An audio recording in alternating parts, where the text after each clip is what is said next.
morning. Welcome to this accountability and performance meeting. Welcome to members of the public who are joining us online. I'm Jonathan Shevitz, the Police and Crime Commission for Hertfordshire. I'm joined by Andy Profit, the Chief Constable. These meetings are designed to help me fulfil my statutory duties as the Police and Crime Commission to hold Chief Constable to account for the Constabulary's work and performance. We live stream them to the public for transparency, so members of the public are very welcome. This morning, the webcast is on watch-only mode, so there's no facility to ask any questions, but you'd be very welcome and hope to find the conversation that Chief and I will be having useful. The objective of these meetings, as I said, is to help me fulfil my statutory duty around holding to account. They're designed to be strategic in nature and constructive in the way we do them, and I pick topics that are either of public interest or thematic in nature and in particular areas of performance as well. We've got 5 items on today's agenda. The first is Operation Hotspot, the work that is being done in Hertfordshire around town centres and hotspots of crime and social behaviour. Second item will be hare coursing. The third will be an update on firearms licensing. Third will be an update on the Constabulary's progress around 2 areas from the Peel inspection of Hertfordshire Constabulary that was published at the end of last year. And item 5 will be a thematic item from a recent police inspectorate report on crime investigations. So we'll go through the items in that order. So firstly on Operation Hotspot, this has been running for about a year now with additional funding from the Home Office to allow additional patrols to be put into crime and social behaviour suspects. And a year on, Chief Constable, how's it gone? How was that first year in terms of the work that staff has been doing? Thank you. Good morning, Commissioner. Good morning, everybody. So Operation Hotspot has been a real success in Hertfordshire.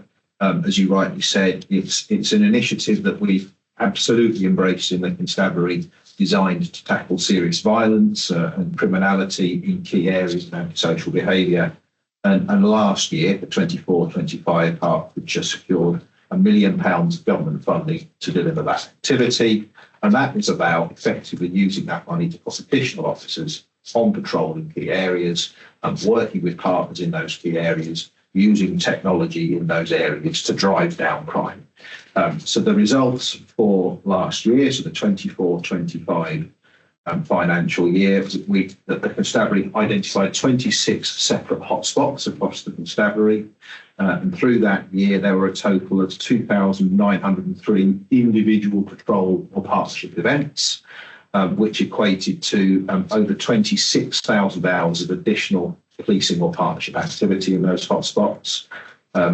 333 people were arrested as a direct result of that activity.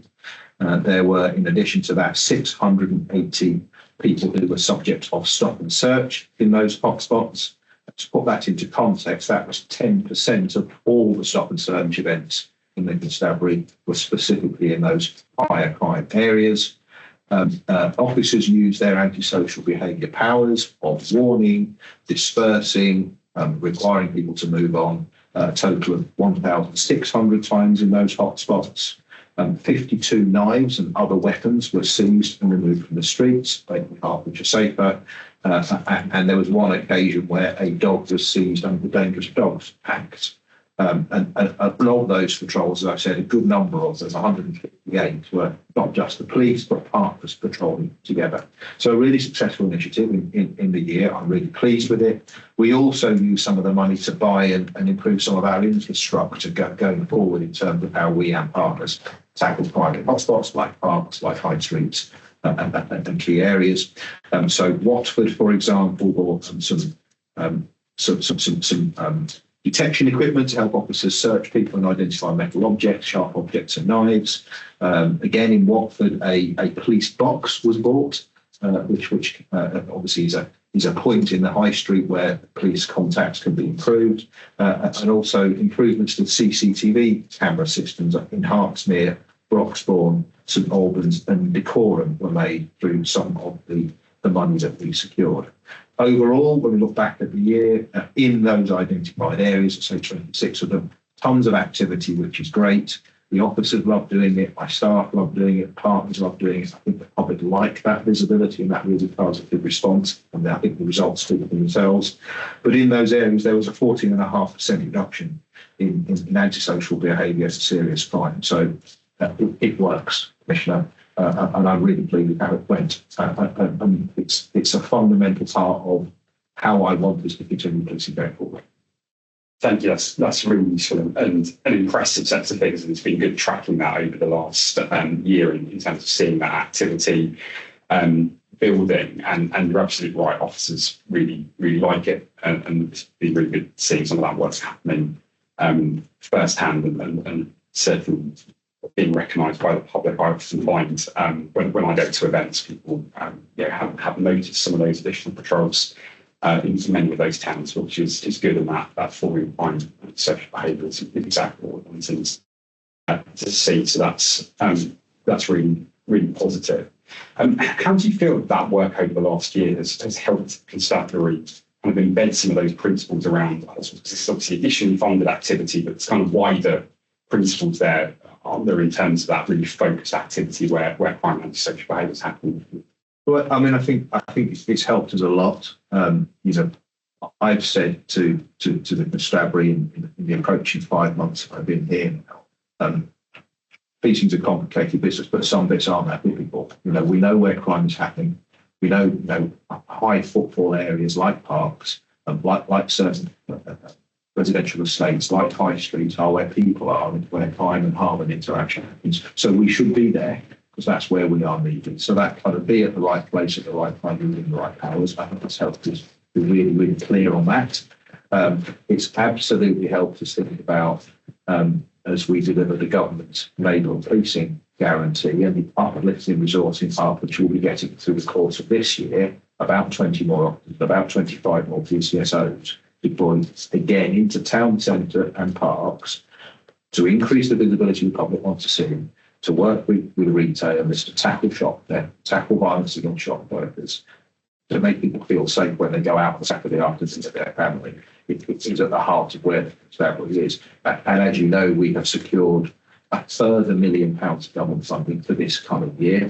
We will be implementing exactly the same approach with that real key focus on which areas do we want to focus on. We've actually refined that down to 19 for the coming years, because I want that to be really focused on the key areas again across the constabulary, absolutely focused on our towns, absolutely focused on the crime and intelligence picture we've got, and absolutely about more activity with partners to drive down crime and drive up public confidence. Thank you, and really welcome actually that we've got that funding for the further year and able to continue that and that refining of the hotspots. So probably reflects actually some of the success this year, but actually some of those hotspots are not as tough anymore, which is helpful. How do you see the work over the next year being refined further from taking the lessons from this year, the additional funding, and then that, as you said, that increase in the policing, and particularly thinking about sort of using that as an opportunity around community engagement as well in those hotspots? How do you see that developing? Yeah, I think the community engagement piece is really important. I think I've spoken to you previously about there's 3 parts of telling the story of policing. We need to listen to communities to understand where things are happening. We need to do something about it, respond, and then we need to tell people what we've done so we can complete that circle. So one of the pieces of work that's been focused on with our 10 chief inspectors who run neighbourhood policing across the 10 district areas of the constabulary is they are refining their engagement plans that is exactly about that. Who are your communities that may be affected by crime in different ways? And that could be diverse communities, it could be rural communities, it could be town centre communities and retail workers. So we absolutely understand what's happening, how to respond and how to tell people what we're doing.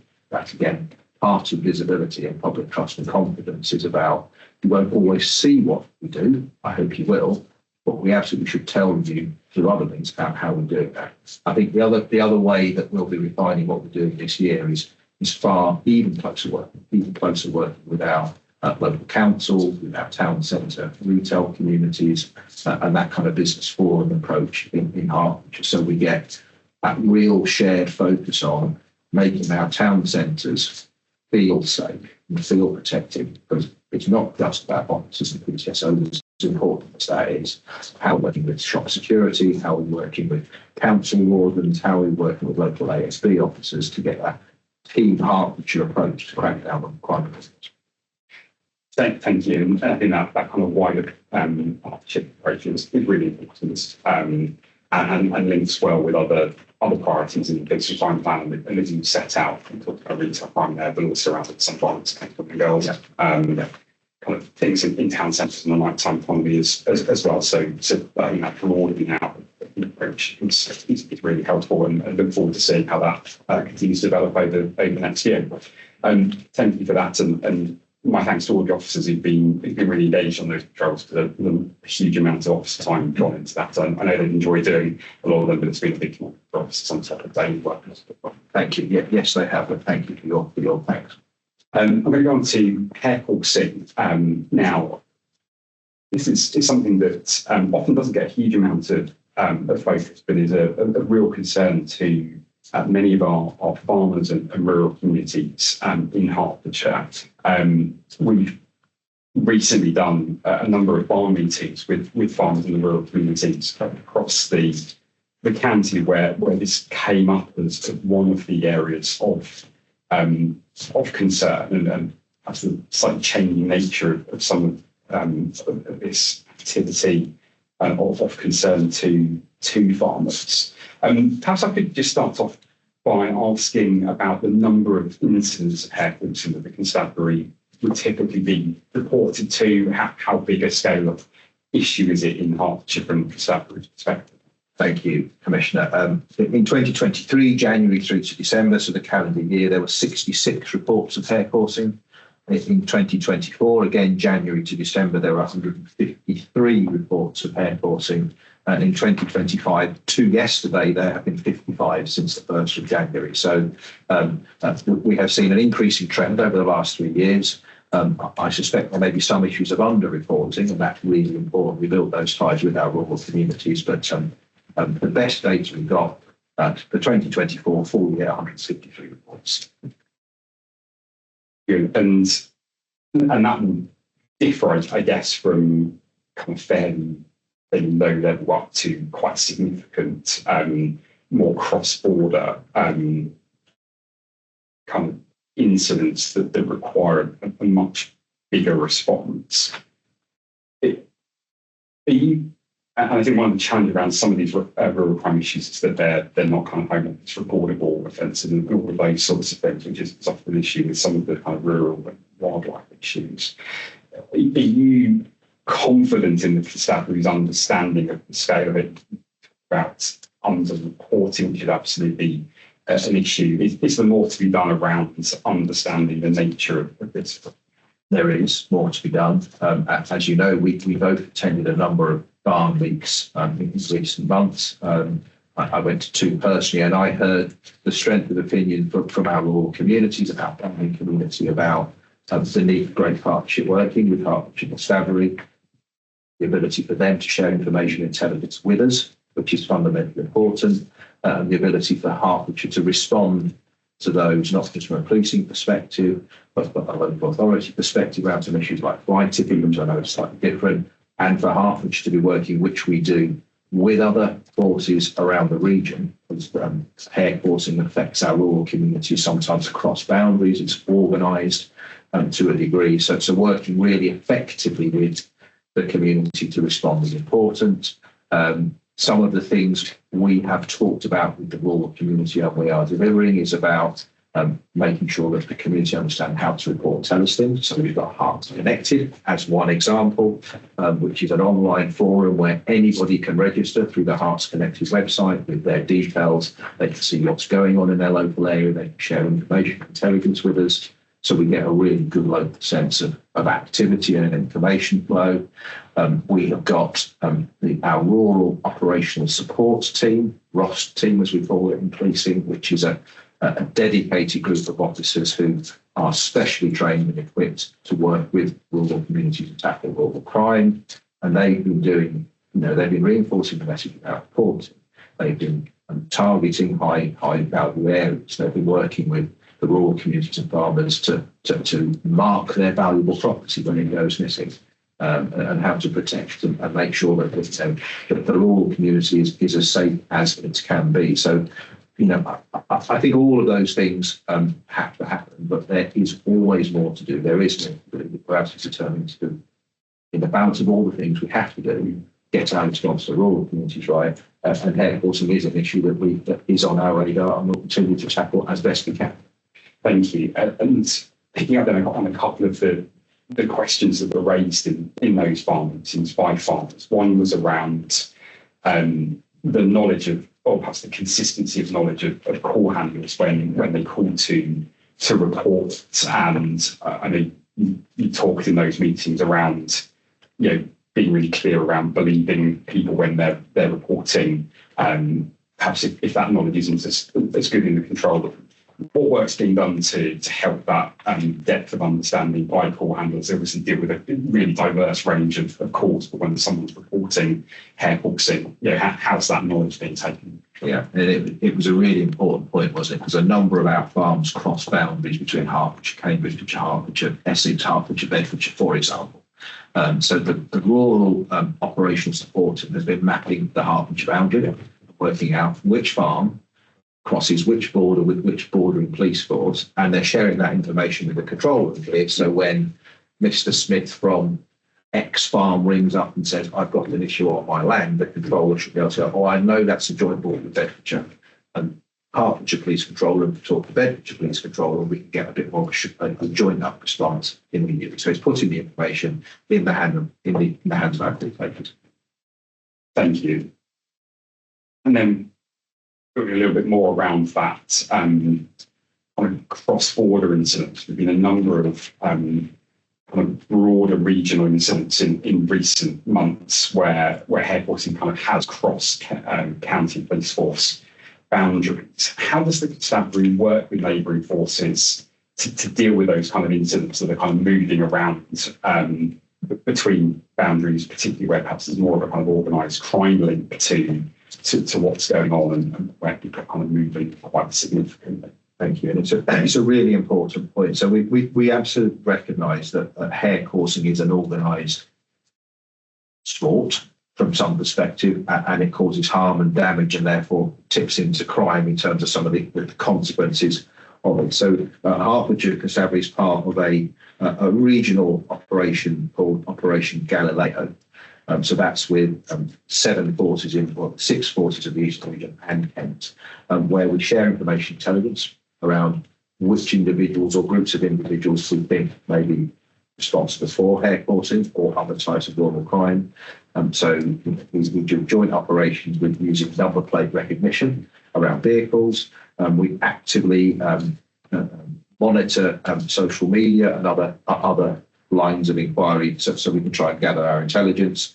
So that there's that cross-border approach. We've also got under that an agreement with the Crown Prosecution Service where if one force gives a warning to somebody to stop, a community protection warning or a criminal behaviour order, that is enforceable then in all the other areas of the region. So someone warned in Hertfordshire today, if they do the same thing in Kent tomorrow, our warning works with Kent officers, so they can take it to the next level. So there's that joined up approach. So everyone's not getting away with the first warning round about. So I think that joined up approach, and as an example of the success of that joined up approach, in January there was a large hare coursing incident that started in Cambridgeshire, moved across into Hertfordshire because of that joint working.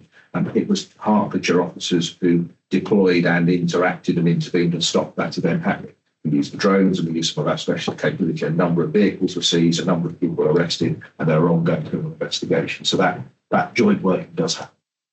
Thank you. That's really reassuring, and actually it's a good example of that working in practice, which is good to hear. Thank you. I'm going to move on then to firearms licensing. So this is something we've talked about before. It's a regular one in the inbox in terms of some of the backlogs that exist across Bedfordshire, Cambridge, and Hertfordshire for renewals of firearms licences and new applications. Could you give me an update on where that backlog stands and the progress that you've made around improving the timeliness and efficiency of the service? Yes, I can, Commissioner. So there's some good news here. I think I said to you last time we spoke that this will be this won't be a quick fix, but we are moving in the right direction.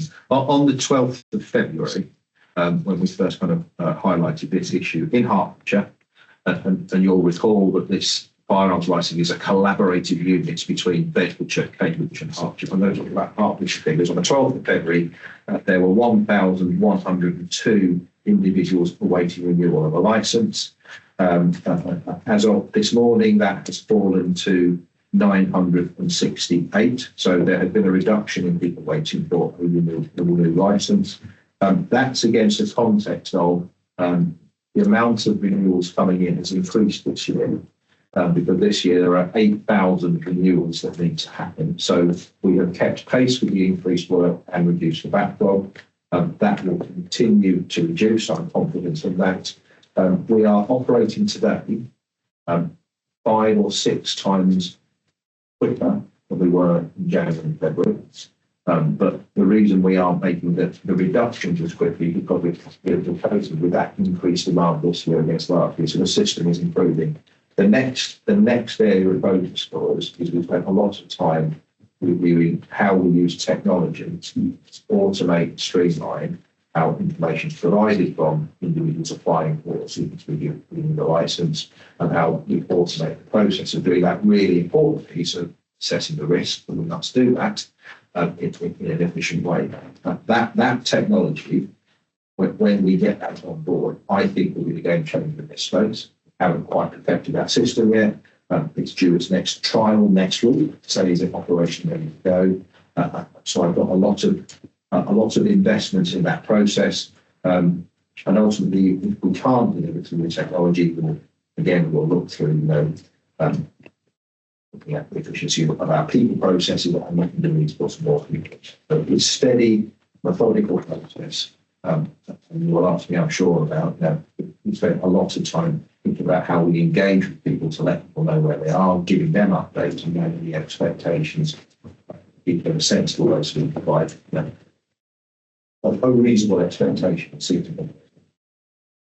Thank you for that update, and pleasing to see progress going in the right direction in terms of the kind of number of outstanding applications beginning to come down. Last time we spoke about this, you were kind of in the process of putting additional resources into that team to help deliver that. Is that now implemented and contributing towards those changes? Is that kind of getting down into that? Right. It is. I've got a total of 10 additional people into that unit. They went in there up into March. There was obviously some upskilling and training we needed to do. So those people that I have put into that team are contributing to the steady progress that we've made. And I know, subject to how the technology rollout happens, Bedfordshire side of the partnership will move on the technology development. Subject to the impact of that technology, I know from speaking to my colleagues or my counterparts in Bedfordshire and Cambridge, they will also then look at resource investment locally, which again will help us continue to move in the right direction, which we work with you. Thank you. And I talked rightly around the high demand. So renewals are a kind of 5-year cycle, aren't they, around license periods, and they don't fully even though that 5-year period. So there's kind of peaks and troughs in that, and 2025, 26 is a peak year for renewals. And so kind of notwithstanding where you're hoping to get to around technology, are you relatively confident that progress around reducing the number of outstanding applications can be maintained as we get through that peak year? Yeah, we are in that peak now, and the progress we're making now is dealing with that higher demand and making those steady but slower than we would like reductions in the backlog. So yes, I'm confident. Thank you. You touched a bit there around improving communication and engagement with applicants and wider stakeholders. And I certainly see in kind of complaint stages that actually often that's the thing people are kind of complaining about more than the fact that the delay itself, often it's the kind of not knowing where people are in the system. Can you just expand a bit around the work that's been done? Because I know there has been quite a bit of engagement from the Chief Superintendent who's leading that area of work now, kind of with stakeholders and people in terms of trying to take people on the journey a little bit around what's happening, what's been done there. So. Yes, absolutely. And you rightly say it's a really important area for us. I think a lot of investment into this. So the Chief Superintendent and his team have been working with individuals who are concerned about case progression to provide specific case updates, talking more broadly to the firearms licensing community about the challenge we've got, strategic approach taking, the timescales and how we want to move that forward.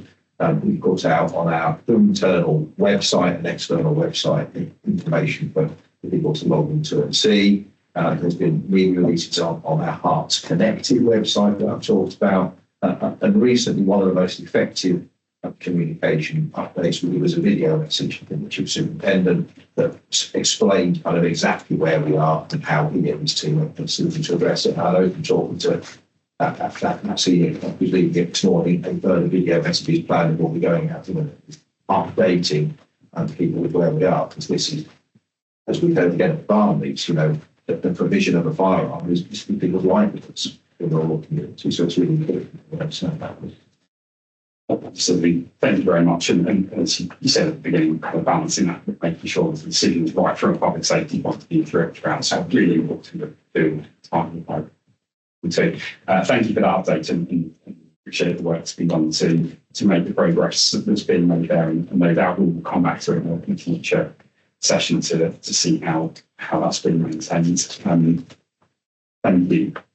I'm going to go on to the next item then, which is a progress update around some of the recommendations from the constabularies here inspections. This is the inspection that all police forces have every few years on a number of themes. I particularly wanted to follow up on a couple of areas today, being crime data integrity, where the inspector raised a cause for concern, and leadership and force management, where there were a number of areas for improvement identified. So perhaps on the crime data integrity, which essentially is the quality of crime reporting, could I ask for an update first on how the constabulary has been working to address that cause of concern that was identified last week? Yes, you can, Commissioner. Of course, the context, HMIC, our independent inspector, published the report into Hertfordshire in September last year and graded as inadequate at reporting crime because we effectively missed 1 in 5 crimes and didn't, which is letting victims down. Since then, it's been my top priority to address because 1 in 5 victims not having their crime reported is not acceptable. I have created a new team with the support of the organisation here in the control room called Crime Hub. And the concept of that team is simple. When people call us, we assess crime points of contact. We assess what we need to do in response to that crime, give the right advice immediately, and allocate that time then to the right person to deal with it. But that team has been in and running now for about 4 weeks. And I'm pleased to tell you that the inspection team from HMIC came back in 2 weeks ago and had a look at our progress. And we've gone from about 80% of crime being reported to 92.5% of crime being reported. So a comfortable 10 percentage point increase, which is, I'm not satisfied with it, but it's a far, far better position. That will continue to improve. I want that to be mid to high 90%, sustainably close to 100%. Yeah, that's what the victims deserve. That's being delivered by that sensible organisation that's putting people at front and get climbed on the system, providing a better service for the victims, and actually is getting investigations to officers and staff with the right skills far more quickly, which I think is some progress. So thank you for that. That has been really positive progress, and I think the kind of working train there will clearly build on that. Can I perhaps ask you a bit more around the implementation of that crime hub? So key in terms of making sure crimes being recorded at the first point of contact, and my understanding that's kind of being rolled out on CSD by CSD across the districts. Right. How's that going? Obviously, a few weeks in, having an impact. How do you see that kind of ongoing rollout over the coming months going, and kind of the work needed in established to live on? So, as you rightly say, Hertfordshire, from a policing and a local district perspective, is split into 10. That crime hub is currently operating in 4 of the 10 districts, our busiest 4 crime areas, and it will roll out to the remaining 6 by September. So some of that further improvement we want to see will land over the coming months.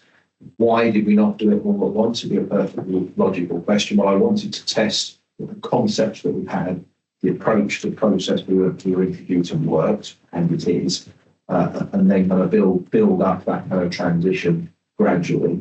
So yeah, in the next 3-4 months through the summer, we will have that organisation across the whole of the constabulary. Thank you. And how will you monitor the kind of implementation of that? Because it's a change to how constabulary is working in terms of both recording some of that triaging of crimes. How will you monitor that is having the right effects beyond obviously the kind of the data around recording accuracy is really important, but kind of a bit broader in terms of that early crime triaging and investigation? How will you? So I'll be looking at, personally, I'll be looking, and my chief officer team and senior leaders will be looking at this really closely from end to end, the bit we just talked about, and then what proportions of investigations are going to what teams, how quickly and properly are they being investigated, how many are we solving. But one of the key outcomes of this beyond reporting quite properly, fundamentally important, is solving more of it. I think there's a key measure there. The constabulary has a monthly performance meeting where my deputy, who starts on Monday, my new deputy, which is good news, Andy Marrow, will be joining us. Another Andy, unfortunately, but he will be joining us on Monday, and he will be right into the detail of it in a supportive way, looking at this end-to-end crime process. Are we putting it on? Are we supporting the victim? Are we giving the right advice? Is the investigation progressing, and are we solving it? That's how we're going to watch it. Thank you very much. And you talked around kind of being at 92% now, wanting to get into the high 90s. I'm right in understanding myself that the inspection will come back at some point and kind of have another look in that journey and give some external assurance around where that ends up. That's right. My sense is that in 2 or 3 months' time, probably mid to the back end of the summer, the inspection will come back in. I will come back in. It's really, really helpful to have that external lens. And my firm belief is, I think that the inspectors' feedback to us is that with the system we're putting in place, as that embeds, we will be exactly where we should be. A high performing force, and I think the cause for concern that we received in September, rightly, 3 of them actually around this area of business, will all be closed because we've addressed the gaps identified. Thank you, and look forward to that being the case, and again, really significant progress there. So thank you to the teams doing that work to get that where it needs to be. To then touch on another area that wasn't as serious in terms of set of recommendations, but I had some areas for improvement in that inspection around leadership and force management. Obviously, you're new in terms of senior leadership and other senior changes that you just alluded to in team, but kind of some broader points around kind of the organisation's leadership as well, specifically a point around individuals. So can you talk me through the work that you and your team are leading around addressing some of those areas for improvement around leadership and force management? Yes, I can. Leadership and force management was assessed as requiring improvement. There's a number of themes that I've, sought to lead front with my team. First, around visibility and engagement, because I fundamentally believe leadership doesn't happen from my office or through emails. It happens through going out, talking to people, listening to my officers and staff who do a fantastic job, and working out how I can help them, train them, empower them, or lead them to do their job better. That is my job, to help them to do their job, to lead those 4,200 people. So I've been taking my chief officer team out throughout fortnightly meeting, out to stations and buildings around the constabulary, talking to people. So we are walking out patrolling with our colleagues. Every single month, I have committed to it, continue for as long as I'm here. I go out after dark on a late turn, on a night turn, and patrol with officers, work with investigators. Like I said, a constable, I just happen to be the chief constable, but I should know what their job looks like. So that visible leadership. In the last 6 weeks, I've led a series of engagement events with the workforce. I've called them the Chief's Conversation, which is a little bit about me introducing myself to the organisation, and setting out some of my kind of values and what I believe. We're fundamentally really to the public. We ought to operate as one team, and we ought to celebrate success with parents, take feedback and learn. And that's been really well received from the feedback. We've had over 1,000 pieces of feedback from the organisation of things that we can do to improve together. We ask the question, and we get honest feedback around, are people seeing increased leadership? Are they feeling a connection? How do they feel about being part of the constabulary? There's some positive indicators there. We've literally this morning just had the results in from the first cultural survey, which has been run in Hertfordshire for many years, where we've put an anonymous survey out to the workforce and said, how do you feel? Do you feel looked after? Is it a safe place to be? Do you feel respected? Do you feel valued? And we've got those reports, those things in, which is really important. And there's some areas for us to work on in terms of people feeling connected and feeling valued. But asking the question is the starting point of information. As you rightly say, I've been rebuilding the team here, a strong team at Hertfordshire. Got a new team coming together, so I've appointed a new deputy, Andrew Mariner, who starts on Monday. Andy's got 28 years of policing experience in the Metropolitan Police and neighbouring Essex. He and I will be a really strong team, I'm certain of that. And at the end of next week, we will also be appointing a new assistant chief constable. There's 2 of them in Hertfordshire to lead our crime fighting portfolio. So I'm bringing a new team together with strong leaders that are already in the workforce to really kind of drive forward what we want to achieve. So to more police and crime by our shared ambition at Hertfordshire is a fantastic thought, providing a living service with less crime and locking up more bad people. That's what we're after here. And I guess the final bit I would say is that investing in probably the most important bit of leadership in the organisation are our first line team leaders, so our sergeants, our police staff who do what they do every single day. So we've just launched this week a new frontline leaders course for officers and staff that talks about ambition for our values. These are practical people skills you need as a leader, but sometimes you have to make decisions and tell people no. But actually, we have to recognise where people are in their skills, their development, setting goals and objectives and supporting all those basic but really important things. We're investing those leadership qualities in our frontline team leaders, which will make, again, Hertfordshire better for constabulary. So all of those things. And the final thing I would say, around the leadership is that we are looking now, based on feedback and evidence and data, at the structure of the constabulary, so how we work. That was something that came out of that before. And Hertfordshire will be still recognisable to the public. We'll still ring and we'll pick up the phone. We'll still come when we should come. We'll still investigate crime. But some of the internal processes of how we arrange our people to deliver response policing or to deliver investigations, we're going to look at that. My sense is I quite like a few less skills, but figures with broader skills to kind of create that cross-fertilisation of capability. So sort of looking at the structure as well. Thank you. You have been busy, absolutely, and grateful for the work you've done on that across the board. Can I ask a bit more around the way you alluded to there around developing frontline leaders, because that was one of the areas that the inspector commented on, and obviously policing generally has quite a young service workforce at the moment. What's that going to look like in terms of the offer perhaps to a sergeant on the front line in terms of developing them and helping them support their team? So it's a 2-week face-to-face input, so an investment of 10 days time in all our frontline leaders. That will take a time to catch up with those who've not had it, all our new people coming into those roles, and then we will go back and catch up with others.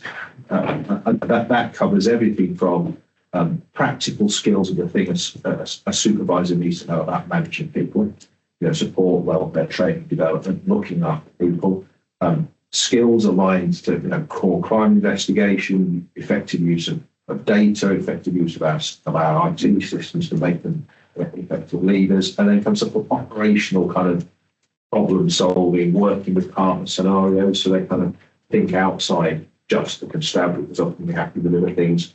We have to deliver things with other organisations. So there is, being frank with you, Commissioner, no perfect answer to it. But my commitment and my drive is that we go from a position of really not having thought thoroughly about how do we give new leaders those skills.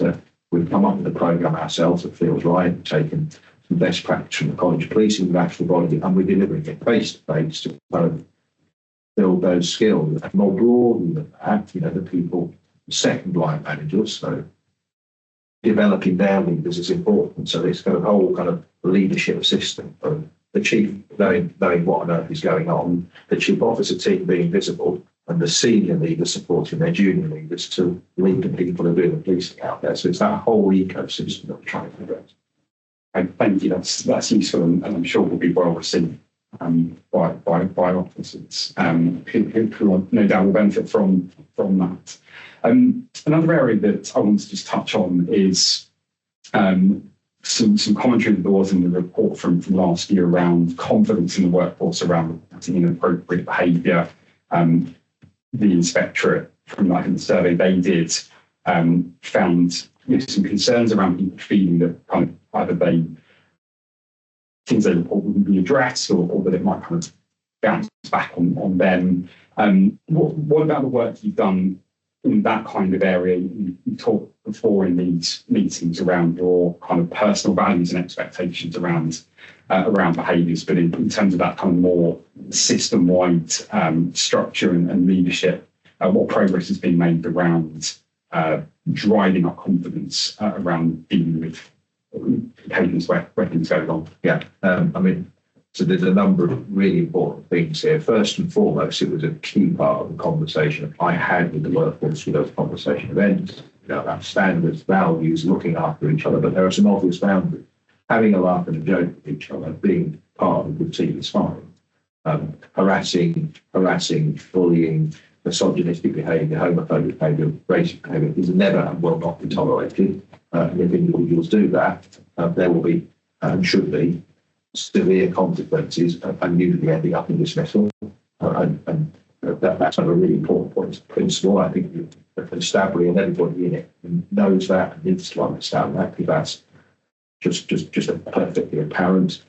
We have a campaign called the Call It Out campaign, which we try to promote in the constabulary to say, if you don't feel safe, if you witness poor behaviour, let somebody know. You can do that overtly by calling it out. That's not appropriate. Can you stop that? Would you apologise to that person? There's confidential reporting lines, structurally individual. Anybody can confidentially speak to the special standards department and say, I'm feeling unfairly treated or victimised in this way. And we monitor that data really, really carefully in terms of month by month, what's happening with reporting, what are the outcomes of how we're dealing with those individuals, where there's learning to be shared. But again, back out with people or back out with leaders about, look, this was an occasion where this happened, this was the outcome, this is good or bad practice. So that's happening systematically. We also look at short of misconduct, where concerns about more general fairness or grievance are raised, we look at things impacting there, maybe overbearing leadership, maybe people not feeling that they had an opportunity to secure a cause or to secure an opportunity to do something. And we absolutely look, where there's a disproportionate impact on, a disproportionate impact on female colleagues, and there's sexism happening, or there's a disproportionate impact on our Black and Asian minority. So we're alive to all those issues. I cannot stand here and tell you, absolutely candidly that everybody in my organisation is perfect, but there's 4,200 people rapidly dying. What I absolutely can assure you is the constabulary is absolutely clear about the standards I expect. For those who fall so far below those standards, they shouldn't be here, will be removed. And those people who make a mistake will be given the opportunity to learn, reflect, and get back up and carry on with policing and legal service. Thank you very much for that update. That's reassuring, and got a really clear set of standards that you expect from your teams, and which is important. And I know actually that is really strongly felt across the constabulary as well, which I think is important. Thank you for those updates and I think significant progress being made there across the board, across those two themes from that inspection, which I really welcome. Thank you. We're going to go on to a thematic inspection that was published a few weeks ago by the Inspectorate around crime investigations. This wasn't specifically an inspection of Hertfordshire Constabulary, it was a national report the Inspectorate did, but nonetheless has some recommendations for Chief Constables and some broader points. And I think there's a few points I wanted to kind of raise relating to that. I don't expect the recommendations have been implemented yet, so deadlines for those are sort of later in the year and things.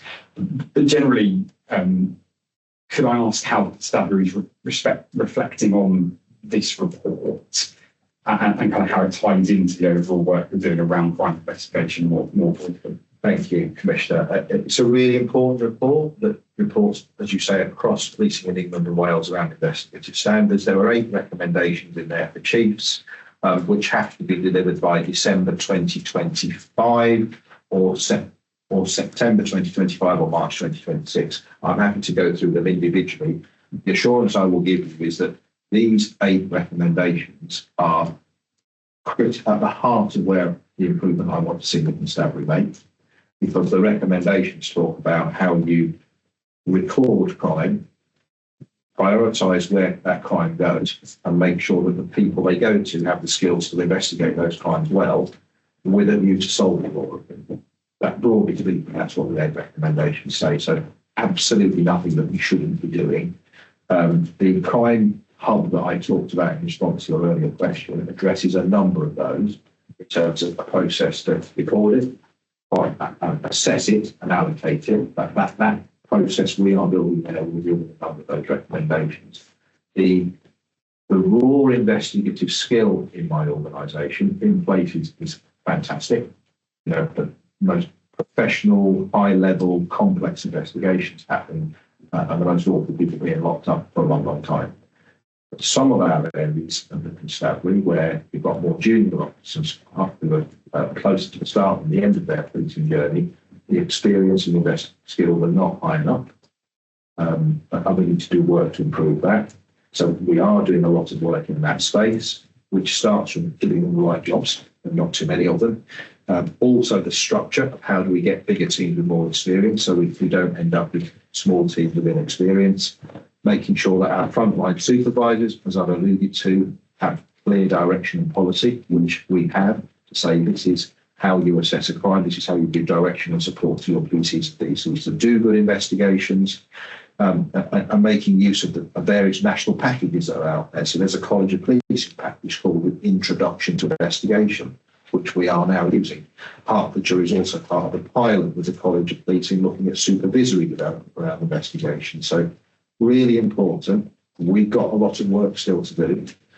These 8 recommendations will be Bedtime reading and focus for my new Assistant Chief Constable Crime, who I'm appointing, as I said, a week on Friday, and will be subject to regular review through the new depths and performance boards, where we look at how we're delivering. Investigating crime, fundamental to what the police do. We need to do it better in places, and we need to solve more. Thank you very much for that.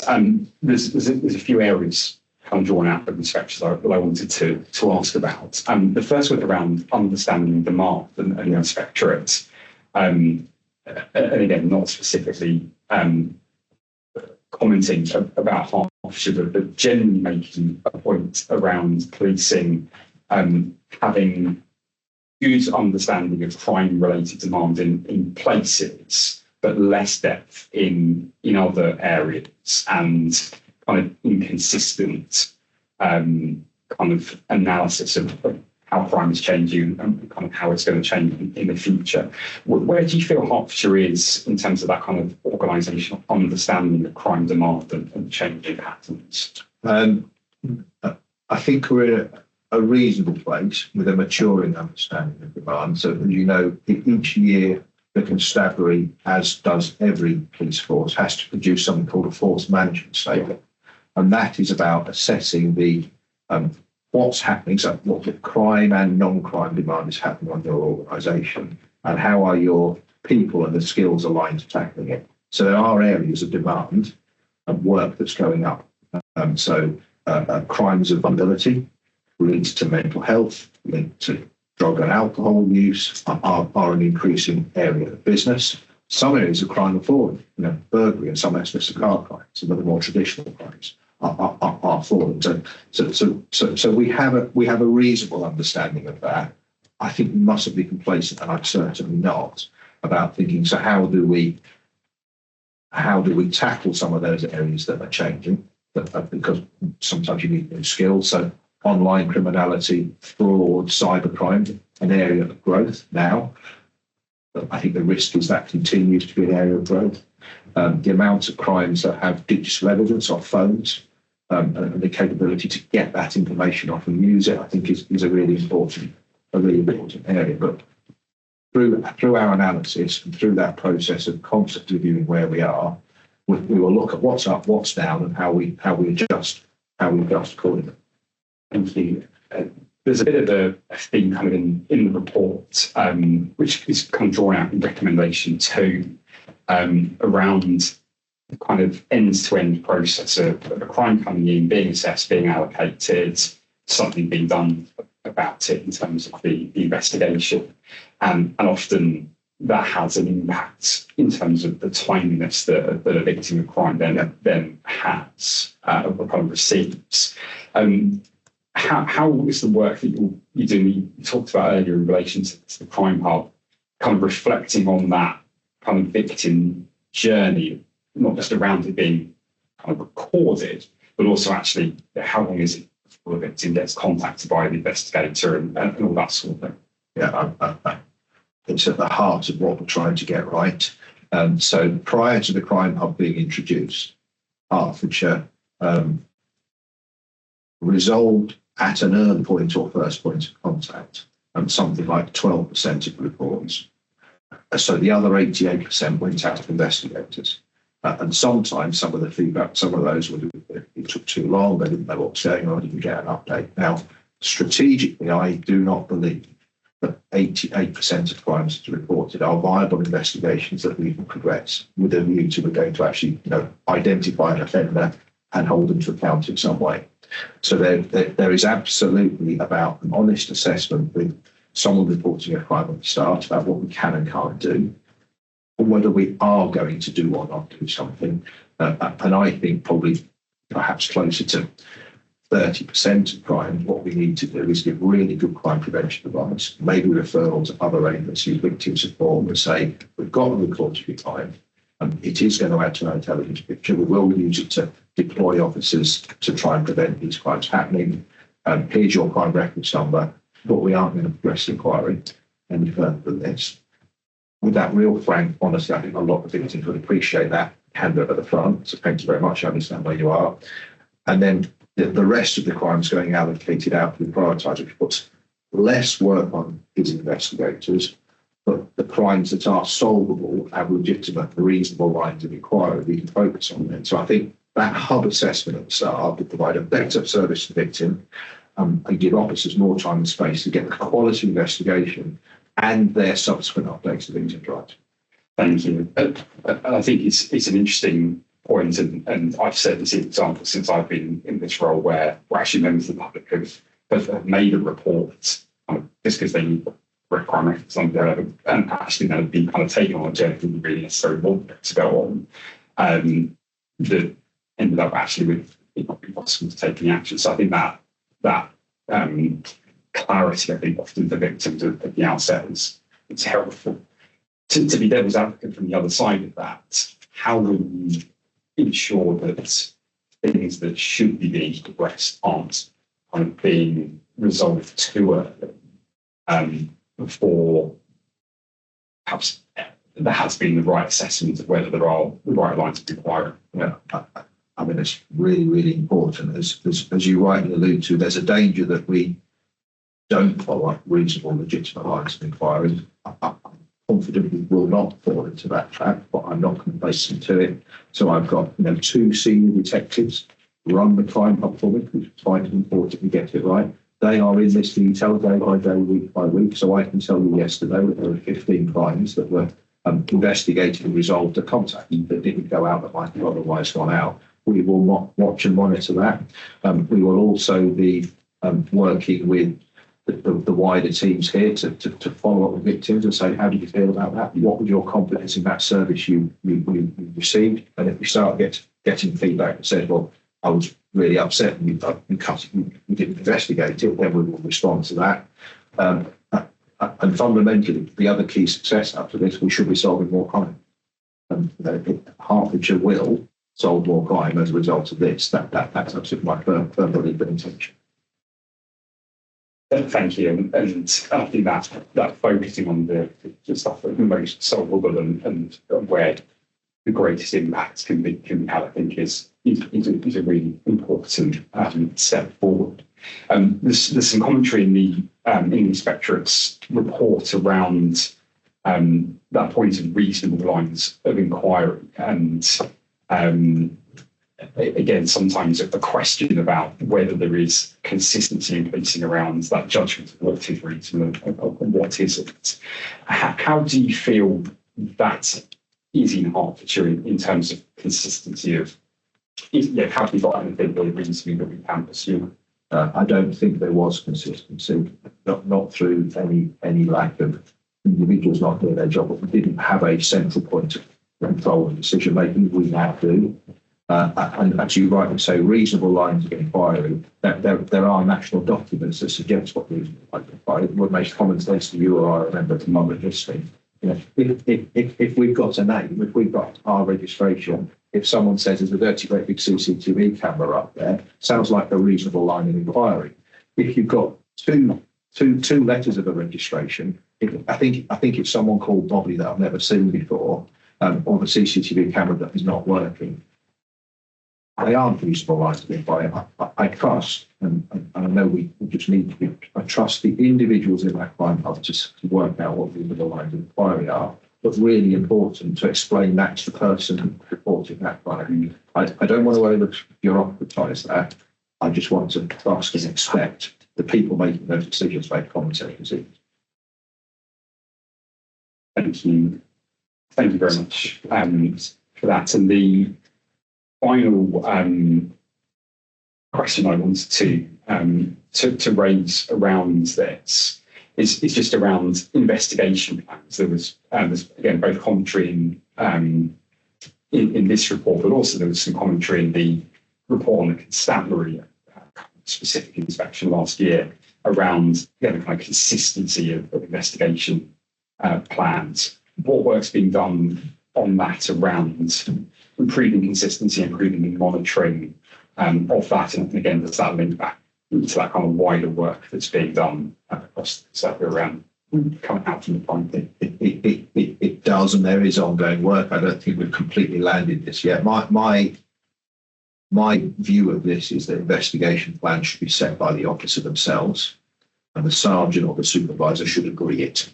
I think in the past, Hertfordshire has been in a position where we've said to the supervisor, you set the investigation plan. So if you're a sergeant on an investigation team with 10 officers, all of whom have got new crimes, to say to that sergeant, you set the plan, number one, that's really time consuming on them. And I don't think that's necessarily the right way to go. What I want is the investigator set the plan and the sergeant to supervise. That's the right way to go. It builds the skills and the supervisor supervising and acting. So that's where we're going. We haven't completely nailed that yet, but my team know where we're going and we'll get there. Thank you very much. And I think considerable progress being made. And again, I'm sure it's a subject we'll come back to as that begins to roll out. And as you said, the goal being solve more crime, which is ultimately what we want to see happening. So thank you for those updates and that reassurance. That brings us to the end of today's agenda. I thank members of the public for their attendance and for listening. I hope you found the conversation interesting and useful. Chief Constable, thank you very much for your updates. Thank you.